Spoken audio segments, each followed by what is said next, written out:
Thank you very much, Cyrus. Yes. I'm glad to have this conversation with you. And I have no doubt in my mind that the conversation will add value to the ongoing discourse on the continent of Africa and, by extension, human affairs.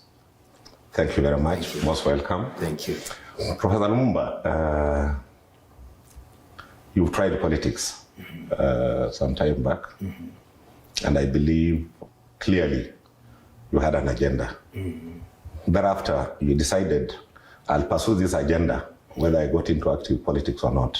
And your videos, your engagements on leadership in Africa has been watched and listened to by very many people. We are here in Kenya. This is the scene of crime, where the action is taking place. Yes. So Kibaki once said that leadership is a privilege to serve others. Correct. It is not an opportunity to satisfy personal greed. Yes. And looking at the regimes we have had from Kenyatta, President Moi, Kibaki, Uhuru Kenyatta, and now William Ruto, regime by regime, if you can, of course you have been there when all these regimes were there, you've been there. There are others, maybe you are still young, but you read about them deeply. You are a good student of history, despite the fact that you are a lawyer. If you can do an analysis for the viewer, so that maybe in the process of analyzing, the viewer can easily see where did we start losing it. You know, Cyrus, you are so right, and I can't agree with you more. That when President Mwai Kibaki spoke about leadership, he was right on target. Leadership is a place of honor and privilege. The very reason why we call our elected officials honorable is because we have honored them to serve. And when one looks at the different administrations that we have had since Kenya regained independence, you can see that in the very early days, leadership was sacrificial. The men and women who served in the first parliament from 1963, one can say, way up to 1965, if you look at the remuneration that they received, if you look at their lifestyles, if you look at their conviction and the laws that they enacted, they were interested in ensuring that the quality of people's lives was improved, whether it was health, whether it was in education, whether it was in agriculture, whether it was in the provision of infrastructure. Leadership was truly an opportunity to serve. Then some bugs started biting us. And historically, I always want to identify the place where the rain started beating us with the Ndegwa Commission, the Duncan Ndegwa Commission. As you remember, in those early days, when one was an active politician, you are not allowed to participate in business because the business of service is a full-time business. But then the Ndegwa Commission said that you could be a politician and participate in politics, or rather participate in business. And what then happened is that immediately people started getting into the political arena for the wrong reason. And that begins in earnest in the election after 1969. And it is obvious when you look at the different sectors of the economy. If you look at some of the richest families in this country, they are to be found in the banking sector. They are to be found in agriculture. They are to be found in education, because by virtue of being in government, they knew ahead of time what the priorities of government were.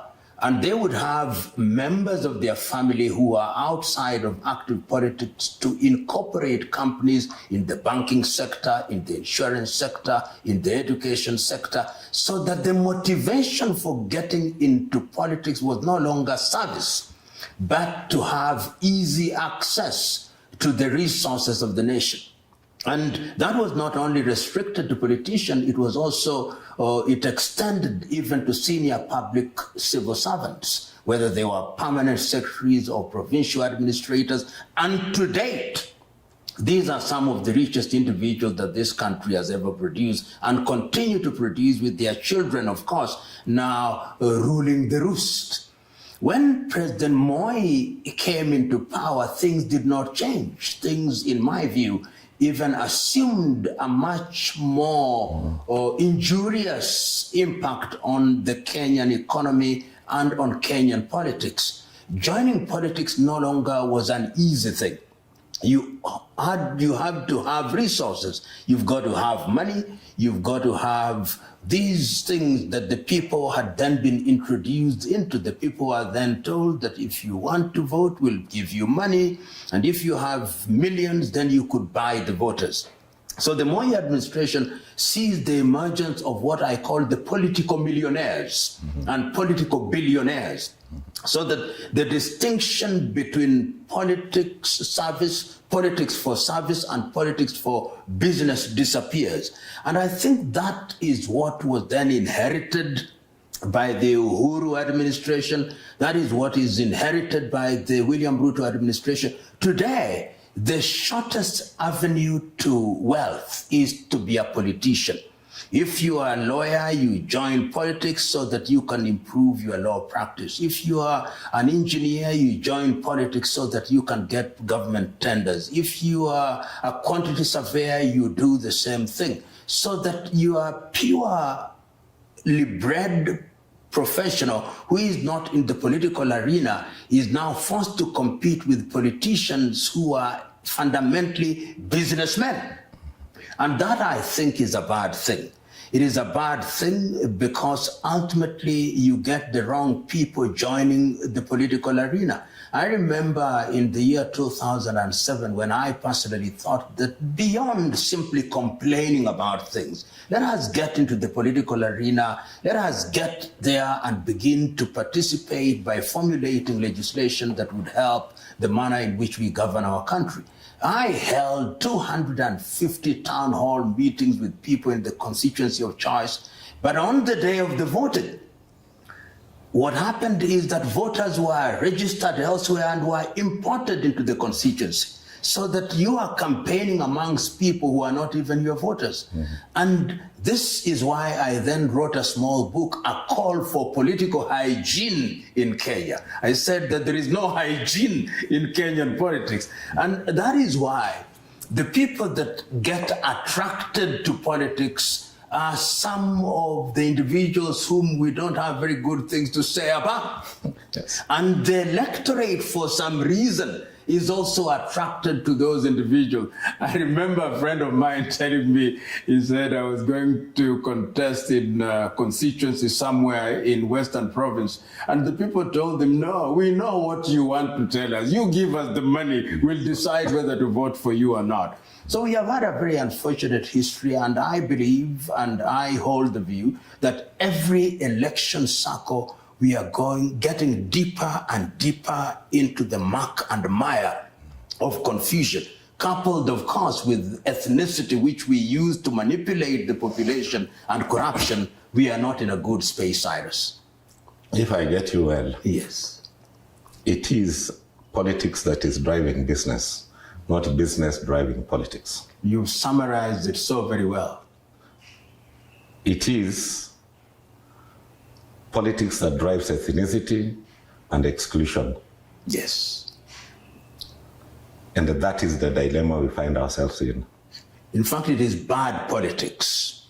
You say that when politics stumbles, the country pays. Because if we were to define politics, politics is the organization of human affairs for the benefit of the people.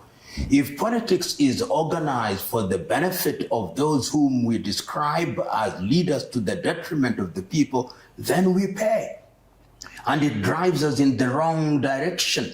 We are mobilized ethnically. We are mobilized because we have been given money. We are mobilized for the wrong reasons. And ultimately, the things that we want the political class to deliver for us using our hard-earned taxes are not delivered. Today, Cyrus, you and me know, the richest individuals in this country are those who are in active politics. We know them. We know their salaries. They have not won any lottery. They have not made any major discovery. How do they become rich? They can't show you a shop. They can't show you a shop. They are seldom in parliament to debate critical issues, yet they are multi-billionaires. What trick do they use other than influence peddling and using office for personal benefit? We've had very many issues and tried to use the law to address the problems that we've had. Previously, the Constitution was blamed. We have made those changes in the Constitution. I'm yet to really see what really tangible benefits any Kenyan can say he's taking at home because we have a new constitution in place. During independence, yes. If you look at the factories that were started in this country, Kikomi, the sugar factories, literally everywhere, coffee milling, KPC, and all those things.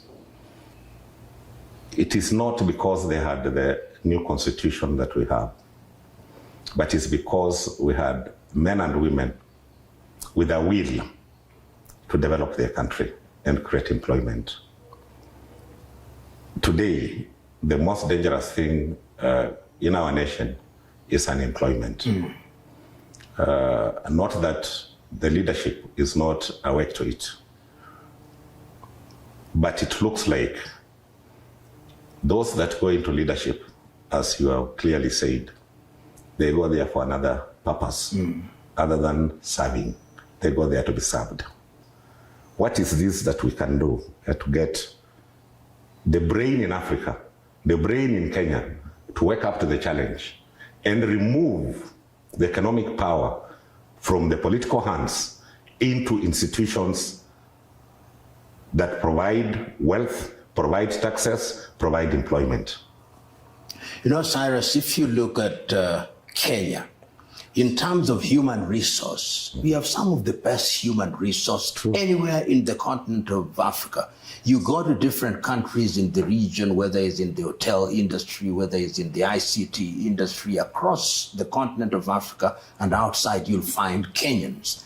And you've given a very good summary. If you look at the area of agriculture, there was a time when cotton, we had the chain that took you from the factory to the farmer, and the cooperatives, and Kenya has one of the strongest cooperative movements in the continent of Africa and indeed in the world. If you go into floriculture, if you go into horticulture, you would find that Kenya was adding value in tea, in coffee, and those areas. And you've talked about the other resources, natural resource, whether it's gold, whether it is cobalt, whether it's soda ash. We have all those within Kenya and, of course, the continent of Africa.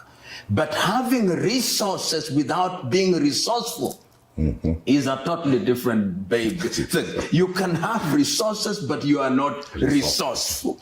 You can have cotton, but you still import second-hand clothing. You can have coffee, but you are still importing Nescafe from Nestle. You can have cows and milk, but you are still importing butter. You can have leather and you can't turn leather. You are still importing shoes from Italy. Yes. You can have timber and bamboo and you are still importing toothpicks from China. What is it that we must do? The environment must be enabling. You must have policies that allow for the formulation of laws, and you yourself were a government minister and legislator of long standing. And you know, when you create a favorable environment where business people can come, make money, utilize some for creating opportunities for young men and women, and then they take their money wherever they want to take it, then they will come. If you have an environment where there is a tax-friendly environment, if you tax people, and we are having this conversation at a time when quite a number of business people in Kenya are leaving. They are leaving because the cost of production has become too high. The cost of the thing that you need for purposes of production have become too high. The cost of electricity is too high. So Kenya is sending a message that what we are saying with our mouths is not what we are doing in the environment to enable. And I'll give you an example of a country which has, in my view, achieved major strides in the continent of Africa in the last 15 years, Mauritius. Today, every person, including in Kenya, wants to have an address in Port Louis. What did they do? They were in the sugar business. They had sugar factories. They said, we don't have comparative advantage in the production of sugar. We are going to be the financial mecca for the rest of Africa. Today, they are doing exactly that. And I believe that we must, in the nature of things, allow our environment, in the legal environment, dispute resolution environment, and factors of production must be affordable. The ease with which we move money must allow us to attract investors who also invest in the environment. Today, we are exporting labor. And the kind of labor that we are exporting, those who go there who are attracted to Europe and America, in the IT sector, in the medical sector, we produce and then donate our final product. Then we are producing labor at a very low level, house helps to go to Kuwait or Saudi Arabia. Yet, if we organize ourselves properly within the continent of Africa, we can actually generate opportunities by value addition to the products you are talking about. Let us not export all the coffee we produce. Let us move from the market to the supermarket, from the farm to the supermarket. Let us create an enabling environment. And once we do that, then the people will know that we are ready to do business. During your lifetime and my lifetime, we have seen Dubai do what they are doing. We have seen Korea do what they are doing. In the more recent past, I don't want to talk about China. We have seen Vietnam after the war in 1975. We have seen what the Bangladeshi are doing in the textile sector. We have seen what Cambodia and Laos. Why can't Kenya do it? Why can't Tanzania do it? Why can't the Democratic Republic of Congo do it? Why can't Sudan do it? Why can't Somalia do it? Why can't Ethiopia do it? So, in a nutshell, I think that the role of a political administration is to create an environment that creates an atmosphere which gives the oxygen that allows innovators and inventors and business people to create and implement, and then they will flock to your country. Very well put. Professor, looking at our current scenario, particularly in our own Republic, Kenya, and looking at the way things are happening, and having the understanding that we both have that the potential of our country is great, and that God blessed this country with the people who are hardworking, people who take education seriously, meaning they understand their environment even better. What is this that the common voter needs to look at when they're choosing their leader? You know, Cyrus, you asked a question which I did not answer, but I'll now answer it. You talked about a constitution, and you were there when in the year 1990s toward the end, we thought that with a new constitution, all our problems will disappear. So we went there, we went for the new constitution. Of course, we defeated the other one in 2005. Then we had the constitution of Kenya 2010. And we thought now, with devolution, everything is going to be perfect. What we have succeeded in doing, of course, there are some gains, but we have succeeded in devolving bad manners. And I can't agree more with my good friend Moisa Kitui when he says that political bad manners cannot be cured through constitution.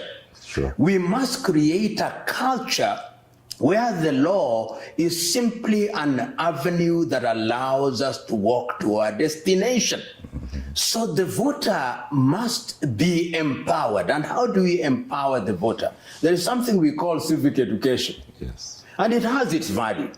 It has its value because it enables and empowers the voter to ask. If you are an MCA, as we now call councillors, and I remember when I grew up both here in Nairobi and in my rural area, the councillor lived with you. The councillor participated with you. The councillor was the person who midwifed what you needed to be done for the communities. And you can travel across Kenya and you can see the work that they undertook in a very diligent manner. So the voter must now begin to ask, this individual that I'm giving the honor and the privilege to serve, what is he or she going to do to ensure, number one, that if I earn 100 shillings, I will contribute a portion of it to do my roads, a portion of it to do my education, a portion of it to do with my health, a portion of it to create security, but the bulk of it is left to me to enjoy for purposes of self-development. The voter must ask those relevant questions. But as it is now, the Kenyan voter has almost surrendered to the situation by saying, we are sending him or her to the National Assembly, or him or her to the office of the president, or him or her to the devolved units, and we know that he or she will do nothing for us, and therefore let us milk him or her before he goes, then we'll milk him or her again after 5 years. We must change that.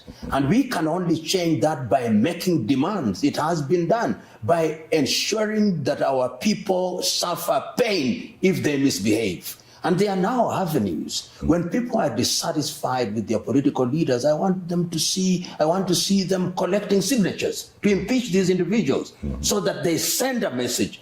Even if they are not impeached, they will know that the people are dissatisfied.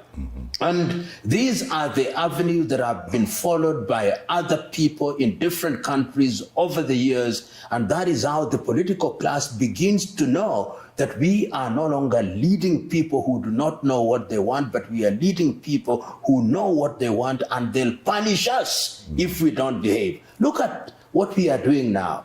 There is a sense in which the political class almost assume that they are leading a bunch of fools who don't know what they want, a bunch of fools who must be told what to do, a bunch of fools who can be led like sheep to the slaughter. We must have a political class that respects the electorate, and the electorate can demand that they be respected by sending clear messages. And there is no shortage of avenues now to send those clear messages to political leadership. It sounds to me, the way you talk about the ability of Kenyans, well-educated, most of them jobless, it sounds to me, and it's true, that the biggest investment this country has ever made is in educating its people, right from independence up to today. And if you remember, Kibaki came and actually said, let's have free education. Because it is in understanding your environment that you become resourceful to change the resources that are within to produce wealth, which gives you comfort. the biggest investment is turning to be the curse of the country. The people who take leadership in this country are people who have gone to school. What is this cultural change that took place from the original dignified leadership that we had at independence to now all riffraffs taking leadership positions? And they come with a story. The Kenyan has submitted. He has said, okay, fine, give me mine today, I eat. After all, I'm sending you there to loot. There is no one drug that we can prescribe to solve this problem. It must be a cocktail of drugs. Yes. I remember nearly 20 years ago, and you were there at that time, there was the Acumi Commission, Yes, that was put together to look at the terms and conditions of members of parliament. I appeared before it. And I remember saying the following things: don't increase the salaries of people's representatives so that they are like officers in the corporate world. Yes. You'll begin to attract people for the wrong reasons. Don't make the occupation of political offices like they are permanent and pensionable.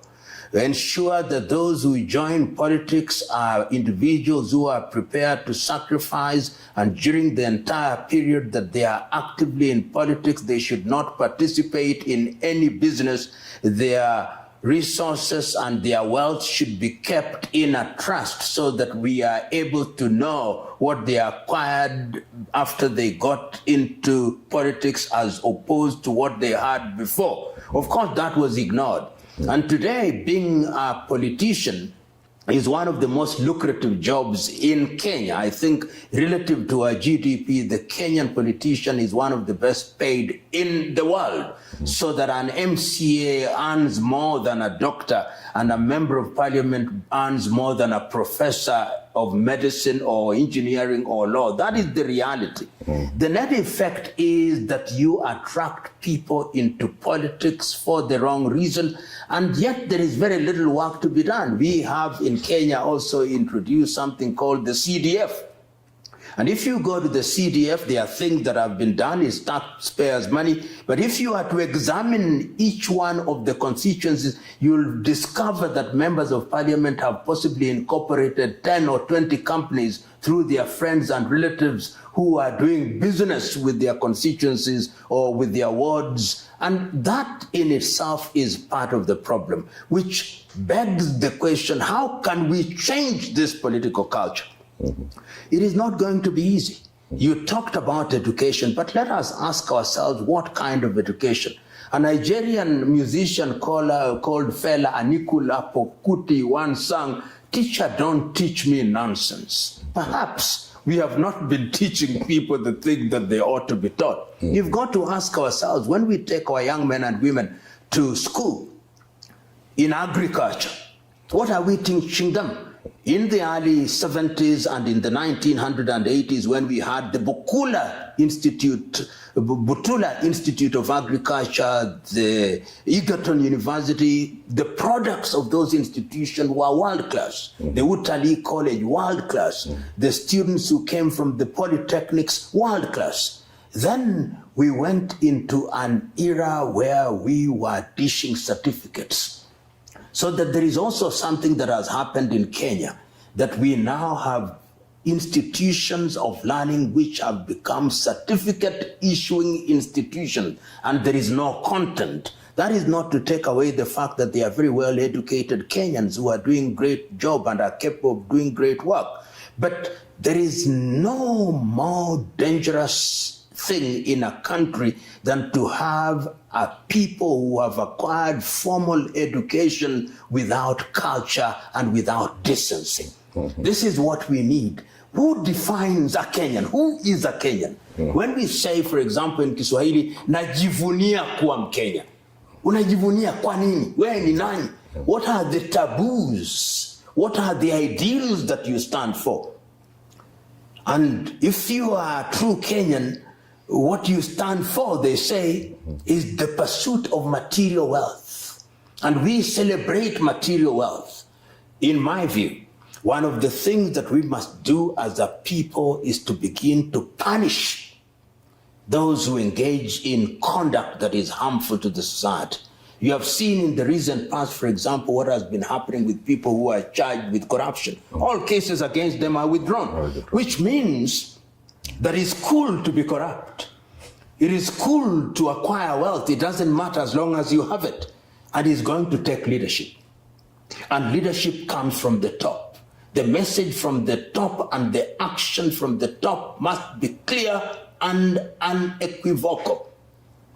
Samaki huoza kutoka kichwani. And if we don't solve that, it is the duty of a head of state of any country, including Kenya, to send a clear message that in my administration, if you are a thief, you will not serve under me.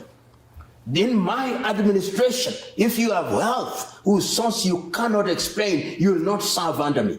If you want to be in my administration, you must be a man and a woman who can stand on the pulpit or on the podium and swear by your life that you'll do that which is right and good for the benefit of the society. I want to see a Kenya where people's properties are seized and put into a national fund because they acquired that property improperly. We are only slightly over 60 years. We can do that. It has been done before. Countries that we admire, such as China, if you engage in unethical behavior, they behead you. I'm not saying you be beheaded. I'm simply saying we take away your property. And then we put the mark of Cain upon your forehead. You never serve in any public office. If we do that, then the culture will begin to change. And when the culture begins to change, then we'll have men and women who, when they get into public office, they simply want to do good. Then people will begin to pay taxes because they know that the taxes will go to construction of roads. The taxes will go into agriculture. Taxes will go into the things that benefit them. I grew up in this country, and you did, Cyrus. When you would go into a clinic, you'd find a medical officer. They would diagnose the problem that you had. A prescription would be written. You would walk next door and you would get medicine. Today, you start by buying an exercise book in a supermarket. You go with it to the clinic. They write for you and they tell you to go to the next pharmacy, which is possibly owned by the pharmacist who is a pharmacist in the public hospital. All of us only go to private hospitals if we can afford it. The culture is bad. The culture is rotten in Kenya, and that is not very different from many African countries, save for very few. We must change it. And the law only is not going to change it. The law can only change it when the law applies to everybody, irrespective of who you are. I conclude by repeating what I said. Bad manners will not be solved by enacting more and more laws. We must begin to have a culture of respecting the law. And you are there. When you served in government, I would myself want to hear you as a legislator today, now that you have had some period of rethinking, not being in parliament, in active politics. What in your view, for example, just to support what I'm saying, or to give it a little oomph, what would you do today if you were to go in parliament and serve as a cabinet minister differently from what you did then? Today I wouldn't agree to serve as a cabinet minister. I would maybe have served as a cabinet minister in Kibaki's administration. First term, the first 5 years, because really that was a cabinet minister. Secondly, we didn't have the new constitution. But as you put it rightly, the fish starts rotting from the head. Kibaki was firm the first 5 years. And if you are involved in enemy mischief, you are asked to step aside. And there's an incident even where one of our friends was asked to step aside and they refused. It was Kraito. And Kibaki just announced, I've talked to Honorable Kiraitu Murungi, and he has accepted to step aside. He hadn't agreed, but this is the president announcing. Yes. So the problem of Kenya, in my view, and I want really to agree with you, is the head. If you get the head correct, even in a home, if the head of the house gets it right, the product out of that home will get it right. The change in the culture that has really entrenched itself, in 5 years, it did not exist just because the head did what was right. There is this question, journalists always ask politicians who wanted to lead this country. And the question has always been, what different are you going to do if you are given an opportunity by Kenyans to lead their country? There are two critical issues, in my view, that have affected this country. You are a cabinet minister, but you are not a cabinet minister. You are a cabinet secretary, but you are not a cabinet secretary. You are literally a clerk. It is the boss dictating on what should be done. Sometimes a cabinet meeting is just to follow the issues, the way issues are supposed to be handled. Decisions are already pre-made. We can see, and you are a witness, that the rule of law sometimes is thrown through the window. The culture has not changed. We have new wine in old wine skin. Yes. And I can't agree with you more that I think is the problem not only of Kenya but many African countries, that you have individuals in position of leadership whose vision is about the next elections, not the next generation. No. And one can begin to see it even here. Elections are 3 years away, and we're already talking about an election which is 3 years away. So that we are not talking about how to serve people in the intervening period. And I remember in a few minutes ago, you talked about our young population. And one wonders, how are you going to deal with this youth bulge, these young people who are coming out of the universities? We now have tens of public universities, tens of private universities, and they want employment opportunities that will tax them, that will be appropriate for the qualification they have. So I can't agree with you more that this is the time when one requires visionary and resolute leadership. Just to add, I had a bit of very good experience with what top leadership in this country is all about. I worked very closely with the late President Moi. Many Kenyans wondered that Jirongo has just been campaigning for Moi. How come elections were last year, and 1993, I was in terrible trouble, fighting for my life.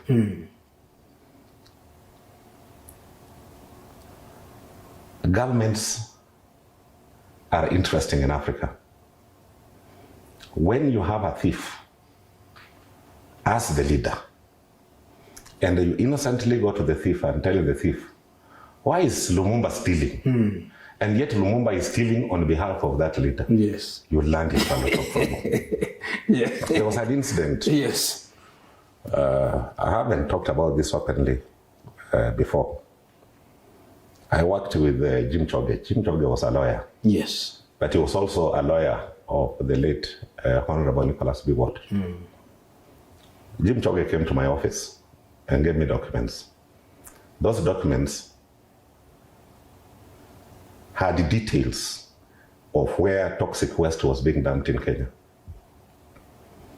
In my stupidity, I took those documents and went and confronted President Moi.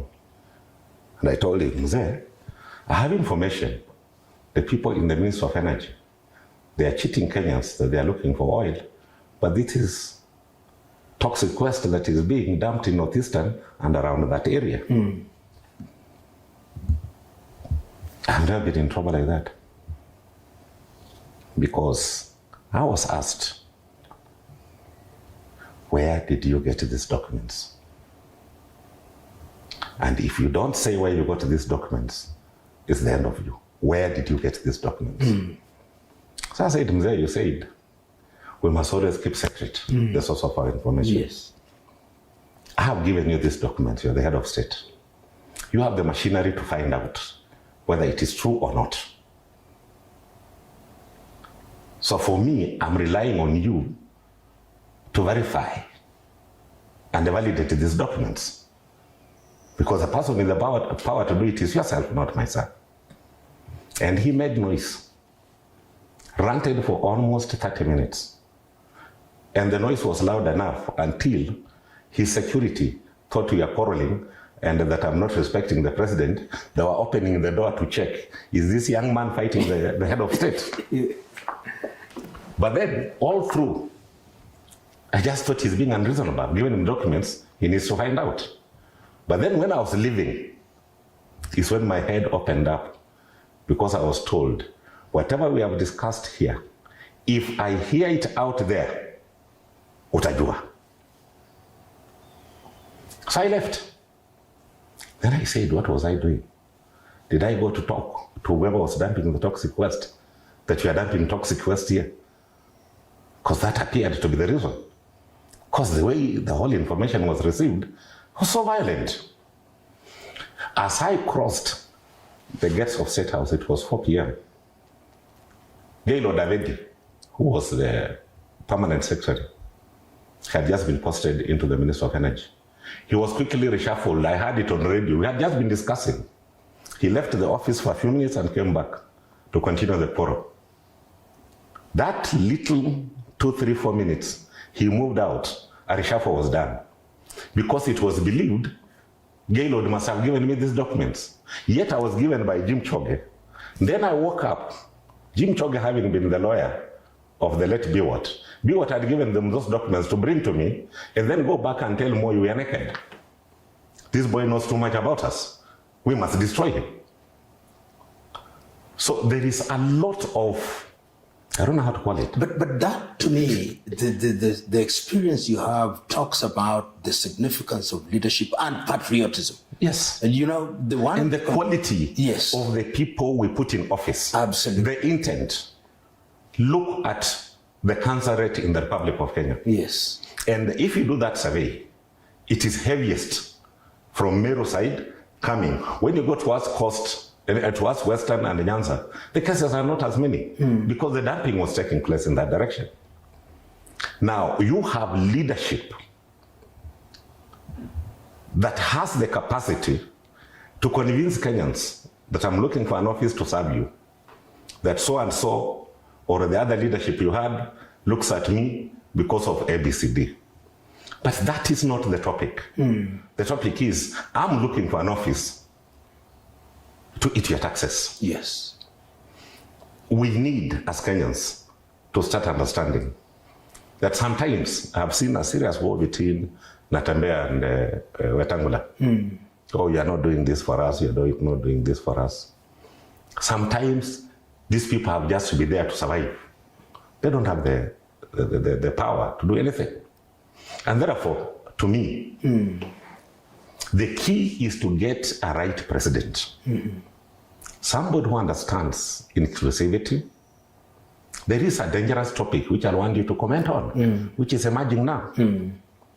When you have a head of civil service saying, I came to this function because I'm an ILOT, that you are grouping Kenyans today as NILOTs in power, the reason that is being given on why Raila had to be reached.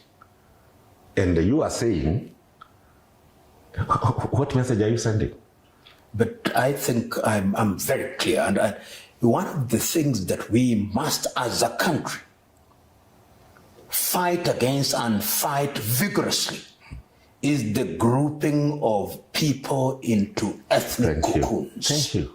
This country can ill afford the misfortune of labeling people that one is in this or that office because of their ethnic background. Our ethnicity, our diversity is a resource yes. which can be harnessed and harnessed in a powerful way. And I do not want somebody to point out that I am in this arrangement or that we are forming this political formulation because we belong to this ethnic grouping. That is the most dangerous avenue to take. That is the shortest avenue to chaos in any country, and it must be condemned and must be fought vigorously. And the tone must be consistent and unequivocal from the top. And if it is not, the top must be told in no uncertain terms that this country can ill afford. We have seen many countries right now. We see the conflict that is going on in Sudan is beginning to take those dimensions where people are being grouped into Dinka, into Darfurians, into Arabs, into Africans. That, as Nyerere used to say, katika karne ya 21, we cannot use ethnicity. He says is those who are politically bankrupt, who take refuge in identifying things from an ethnic standpoint. And such bankrupt politicians must be isolated, identified, and condemned. Professor, it hurts. The people doing this are people who have gone to school. It means the school did not go into them. Because you can go into school, but nothing happened. It's just like throwing stone into a bucket of water. After a short while, it dries out, but it doesn't change. But if school has gone through you, it's like a foam, and you put it there, and you can see that this individual has had the kind of education that enables to say, Cyrus Jirongo is going to be in this position because I am convinced that he is the best person to do it, not because he comes from my village. That village mentality. And not that he's a Bantu or he's a Nilot. How does that? It's so ridiculous that... You know, Cyrus, it doesn't make sense at all. When you are flying in Kenya Airways, do you ever ask the tribe of the pilot? You want a competent pilot. And that the nation, the Kenyan state, and indeed any African nation is like an aeroplane. The people who are the passengers want a pilot who is going to ensure that that plane takes off, that plane lands safely, and everybody is at home. It doesn't matter, and I think, who is it who said it at one time? I think it is Deng Xiaoping in China, when they were moving into what has now made China the great economic power that it is, that we know that we have rats which we want to catch. To us, it does not matter whether the cat is white or black. What we want is a cat that catches rats. And that is what we want in this country. And cats that catch rats. The most ridiculous thing is that this is something that has been there before, when we had these stories of Kamatusa. Yes. When we had Biwot telling Mzee Odinga that we are two rivers. Yes. As Nilots, we have to meet somewhere. That game failed. And you remember, that is one of my troubles, because when they talked about Nilotic Alliance, I came up and said no, and then we form a Bantu Alliance, just to look as stupid as they were. And then where do you get? Where do you get? When you begin to form alliances of this kind, which are not based on ideas, because I want to form an alliance with you because we have ideas on how to run the economy, we have ideas on how to run our education system, we have an idea of how to deal with health system, we have an idea of how to have a taxation regime. Those are, and that we are clear about that every Kenyan must inclusively participate in the development of his country. Without doubt. Any other alliance. Not that I get into position so that I feel it with Luyas. Or you get into a position, you feel it with the Luos from your village. What kind of stupidity is that? And that is the kind of stupidity, if there is a ghost which possesses us, which is of that kind, that is the ghost that requires to be exorcised, because it is a dangerous ghost. And we say this seriously, Cyrus. We have seen countries, when I look at Kenyans and a few countries which by grace have not degenerated into civil war or civil unrest, let us not for one moment imagine that we are immune. We are not. We are not immune. And I mean, saw it in 2007. 2007, yeah. 2008. Yeah. And look at Sudan. Sudan regained their independence in 1956. And the Sudanese who are now in Khartoum you said when the war started about a year ago, oh, that no battle has ever come to Khartoum. Today, for the last 1 year, no education, no economic activity in Sudan. And we must warn ourselves. We say in Kiswahili, when ukiona mwenzako akinyolewa, kichwa chako kitie maji. And how do we do it?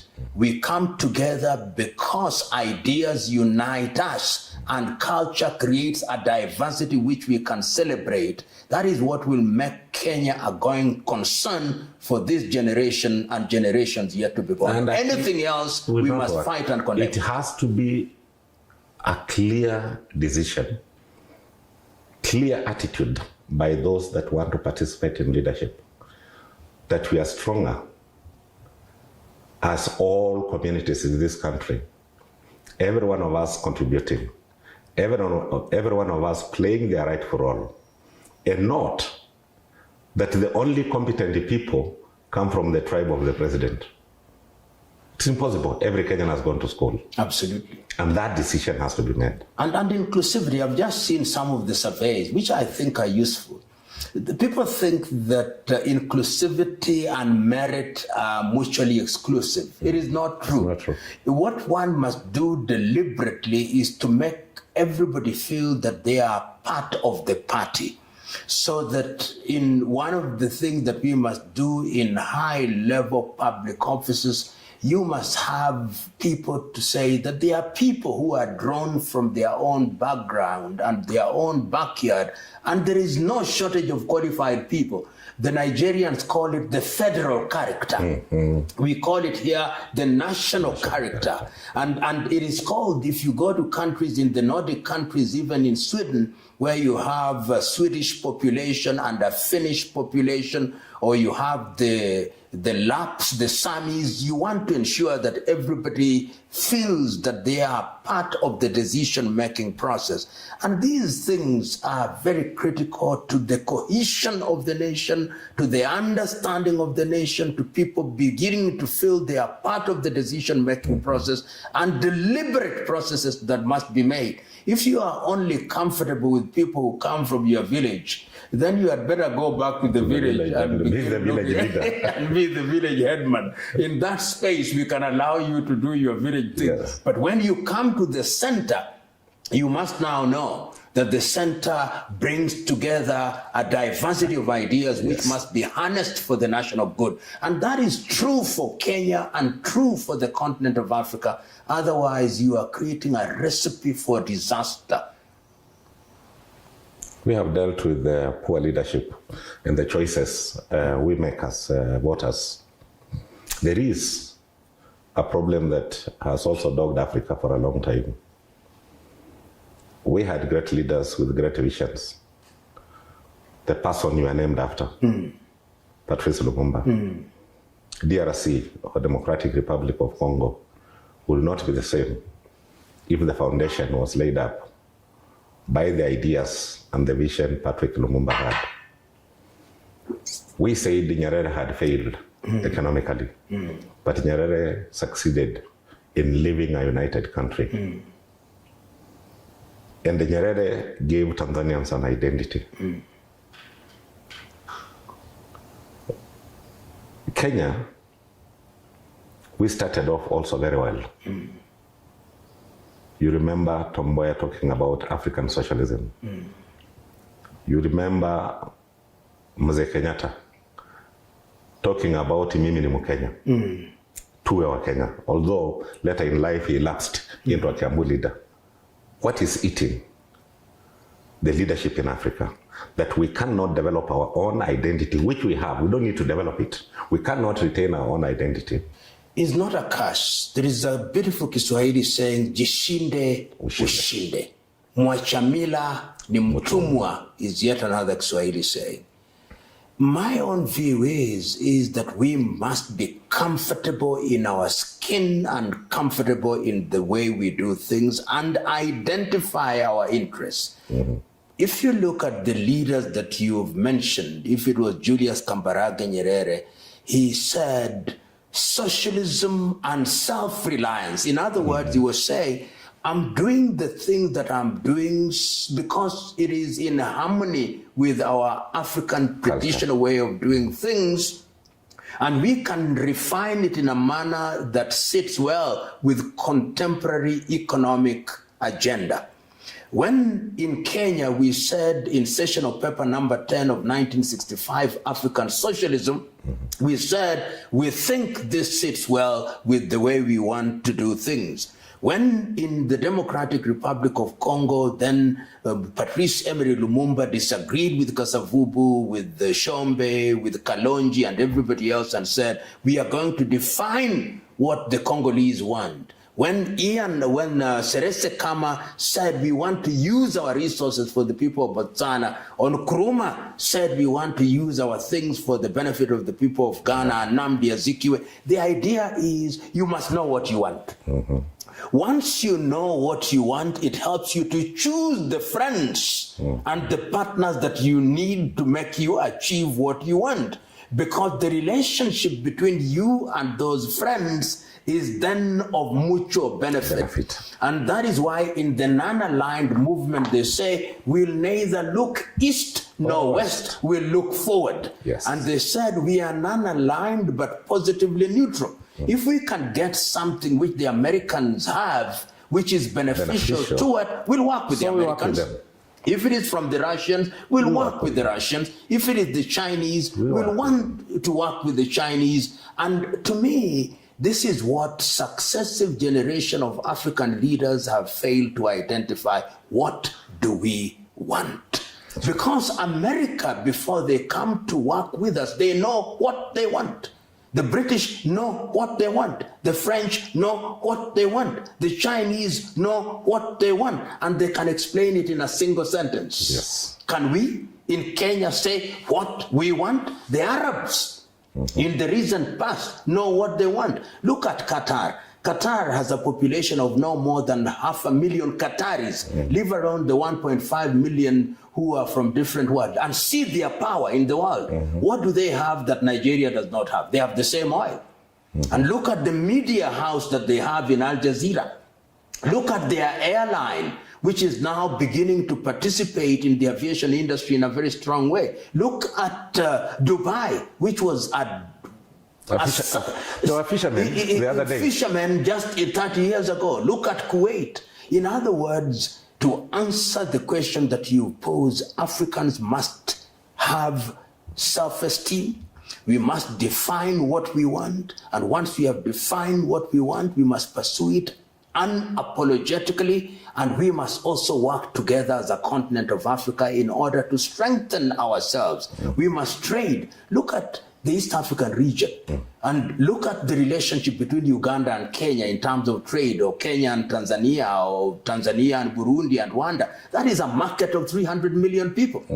So that if we were to make, for example, the economy to be the defining factor for our diplomacy, perhaps the most important diplomatic post economically would be Uganda or Tanzania, not the United Kingdom, for sure. Not France. No. And to me, that is what we must do.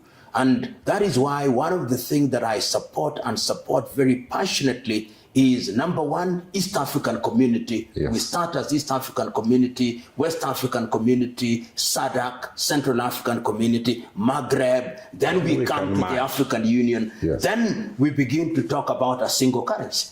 Perfect. Today, I'm in Kenya today, shilling, Ugandan shilling, Kenya shilling, Tanzania shilling, Amafaranga in Rwanda. You go to the Burundi, Amafaranga, and yet what we want, even with our own currencies, we are looking for the dollar more than anything else. And if we do that, the United States of America will begin to respect us. The way they respect the Qataris, the way they respect the Bahrainis. Right now, Mauritius is earning more respect in Africa than South Africa does. And Mauritius is a small island. And if you don't, and respect must be earned by what you do. So nobody cast us. We are just not doing the right things. Nobody cast us. It is we who are behaving improperly, and sometimes we even believe the things that we can do with our own hands. We think we must pray and fast. God gave us the divine instruction, go and subdue the world. He did not tell us to go fast and manna shall fall from heaven. He did not say that. Tell me. What do we want as Kenyans? An average Kenyan or many average Africans will tell you, I want good life. Then we must define good life. Yes. What is good life? Number one, you want shelter, decent shelter. You want good education opportunities for our young men and women. And once we have educated them, we want them to be in a position where they can innovate and invent. They want to eat good food, so they need agriculture. They also want the opportunity, when they are sick, they also want to have good medical services. And they want peace and security. This is what good life. Last week I was at a function where I was launching a club for happiness. Yes. And what is happiness? Happiness is the totality of physical and emotional and spiritual well-being in an environment that judges you by the content of your character, not by the color of your skin or your ethnic extraction. That is what Kenyans want. And that is what they want their government to do. They want a government that respects them and enables them to thrive. Thank you. Thank you. Thank you so much. Thank you. I couldn't do it any better.